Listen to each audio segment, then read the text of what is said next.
Hi friends, welcome to our channel. ఈ design అయితే shoulder flower design అండి. అంటే షోల్డర్ నుంచి ఇలా ఫ్లవర్స్ అనేవి తీగలు వాడుతున్నట్టుగా వచ్చేస్తుంది. కాబట్టి ఈ డిజైన్ అయితే షోల్డర్ ఫ్లవర్ డిజైన్ అనమాట. ఈ డిజైన్లో హ్యాండ్స్ అనేటివి మనం ఒక 5 to 6 మోడల్స్ అయితే వేసుకోవచ్చు. ఒకటైతే మనం ఇక్కడ మీకు నెక్ కనిపిస్తుంది కదా, సేమ్ అలానే బార్డర్ వేసుకోవచ్చు.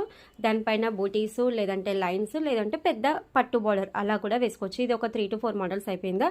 తర్వాత టోటల్గా మనకు డిజైన్ ఎలా వచ్చింది అలా వేసుకోవచ్చు. అదొక మోడల్ అయిపోయింది. ఇక తర్వాత ఇప్పుడు శారీ చూస్తున్నారు కదా, ఈ శారీలో వచ్చిన బార్డర్ అనేది చిన్న బార్డర్ తీసుకొని బ్లౌజ్ స్టిచ్చింగ్ది కూడా వీడియో ఇందులో యాడ్ చేశాను, అది కూడా చూడండి. ఇలా కూడా కింద పట్టు బార్డర్ పెట్టేసి షోల్డర్ పార్ట్ అనేది కూడా వేసుకోవచ్చు. ఇలా అయినా బాగుంది. లేదు అంటే షోల్డర్ పార్ట్ వేసేసుకొని కింద కట్ వర్క్ కూడా వేయొచ్చు అనమాట. ఈ డిజైన్ మనం ఎన్ని రకాలుగా వేసినా చాలా చాలా బాగుంటుంది, ఎందుకంటే ఫినిషింగ్ అంత ఎక్సలెంట్గా ఉంది కాబట్టి. ఇదైతే మల్టీ కలర్స్లో అయితే వేసుకోవచ్చు, ఆప్షన్ అయితే అలా ఉంది. బట్ మనం 2-3 colours and 1 colour 2 colours only, ఈ మధ్య ఒకటి వైలెట్ కలర్లో కూడా వేసాను కదా, అది కూడా చాలా చాలా బాగా వచ్చేసింది. ఫైనల్గా స్టిచ్చింగ్ తర్వాత అయితే బ్లౌజ్ అనేది ఇలా ఉందన్నమాట.